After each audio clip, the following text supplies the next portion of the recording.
What's going on, everyone? It's Rohan here. So a few weeks ago, Insta360 launched their Luna Ultra, and on paper, the specs look pretty impressive. You've got a dual camera system, powerful screen, and a handful of features that in many ways makes for a compelling package. But then just 2 weeks later, DJI announces their Pocket 4P. And again, there's new features, updated hardware, and all the usual improvements you'd expect with a new generation. But what caught my eye weren't the cameras themselves. It's how close together they were announced. And that kind of got me thinking. It feels like the gap between competitors is closing faster than ever. Take smart rings. For a while, Aura had a pretty comfortable lead. But then companies like Samsung, Ultrahuman, and Rincon started coming out with their own versions. Aura responds, those companies respond back, and before long it turns into this back and forth, kind of like a ping pong match. And it's not just simply because companies are copying one another, but when someone comes up with a really great idea, it causes everyone else to rethink what comes next. And I think the Luna is a really good example of that, because if there's one thing that this camera proves, it's that standing still isn't really an option anymore. So the first thing you'll notice about the Luna are the cameras. It's running a dual camera system that's been engineered in partnership with Leica. So you've got a primary 1-inch 8K sensor with an f1.8 aperture and up to 14 stops of dynamic range, and then a dedicated telephoto lens that can zoom in all the way up to 12 times. Of course, I was curious to see how it would perform in different situations, and so all the footage you're gonna see now is directly from the Luna. Next to my desk, I have this really bright window and did a nice job of keeping everything correctly exposed. And then towards the back, I have these brighter lights, and it still manages to keep everything well balanced. Even when I switched to the selfie mode, it kept my face well lit without throwing off the rest of the background. And then on the telephoto lens side of things, it's a similar story. It maintains a surprising amount of detail through the zoom range, and while you do lose a little bit of that sharpness and see a little bit more noise as you get up to 12x, overall, it held up better than I expected. But the two lenses aren't just there for zooming in. When you're shooting something like a portrait or a detail shot, the camera's actually using a combination of both lenses to better understand depth and subject separation, which helps to create a much more natural background blur. And because it has a better understanding of what's in the foreground and what's in the background, around fine details like hair and clothing, things just look a lot cleaner. And I think this combination of lenses strikes a really great balance. You've got the ability to capture a big wide scene, but then punch into those details without things looking muddy or overly processed. Of course, great image quality doesn't really matter if things aren't stable. And DJI has kind of set the standard for what we can expect for stabilization. And so I was curious to see how the Luna would perform. And so far, it's held up really well. On walks with the dog, it did a good job of keeping me centered in frame. And normally I'd notice things like micro jitters as I'm walking, but the stabilization kept those things to a real minimum. We even mounted it to Raghav's truck without any dampening for the up and down movement, and I was actually surprised by how well it handled all the bumps and vibrations from the road. Now, a big part of the stabilization is definitely supported by the AI tracking system, and the Luna has all the basics you'd expect.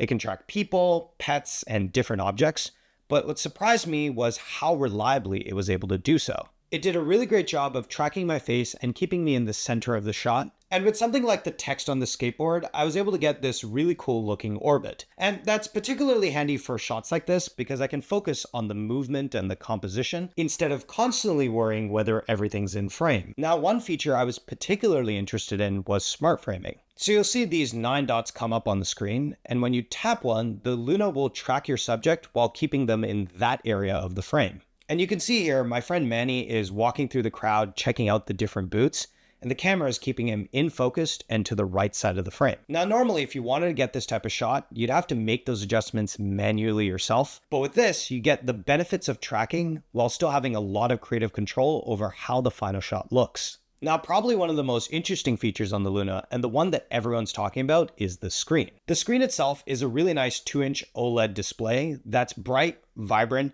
and easy to see even outdoors. It also rotates, so switching between vertical and horizontal content is incredibly seamless. And because it's a full touchscreen, changing settings and making adjustments is super convenient on the fly. But it's not really the screen itself that's interesting. It's what you can do with a fully detachable display.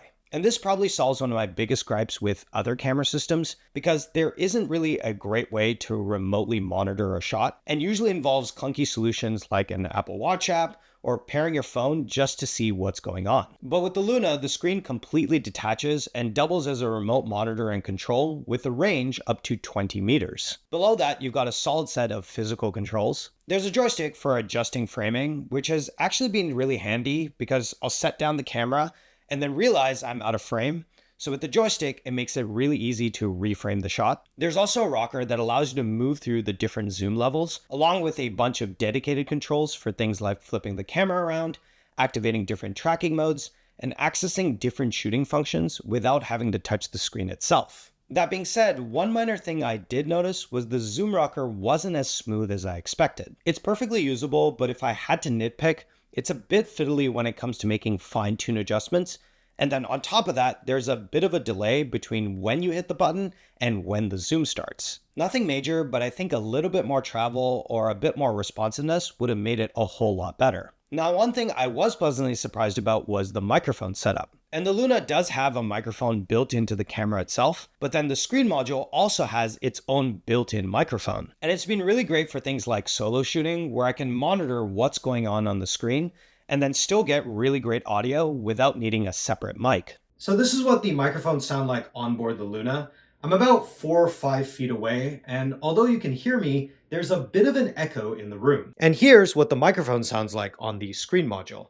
As you can see, it's completely wireless, but does a good job of minimizing the echo and keeping my voice nice and clear. Now, beyond the screen, there are a bunch of smaller things that add to the overall experience. The Luna has 47 gigs of built-in storage, so it's ready to shoot right out of the box. And then they have a micro SD slot if you need more space. Battery life has also been really solid. You're getting up to 4 hours of continuous use in 1080p, 2.5 hours in 4K, and then with fast charging, you get up to 80% in just 23 minutes. Now with the bundle I got, it comes with this handle module that I've actually been using since day one. It improves the overall grip while you're holding the camera, but then also adds this mounting point on the bottom in case you want to throw it on something like a tripod. And then it has this built-in wire stand to prop up the camera in case you want to do some hands-free shooting. And so over the past few weeks, I've been using the Luna, putting it through its paces. And the one theme I keep noticing is how easy it is to pick up and shoot. A lot of times when I'm filming, I'll either reach for my phone or grab my camera. And while they both get great results on their own, they still come with their own inconveniences. With the Luna, it's been nice to have something that's just dedicated for shooting. And honestly, I think that's what I appreciated the most.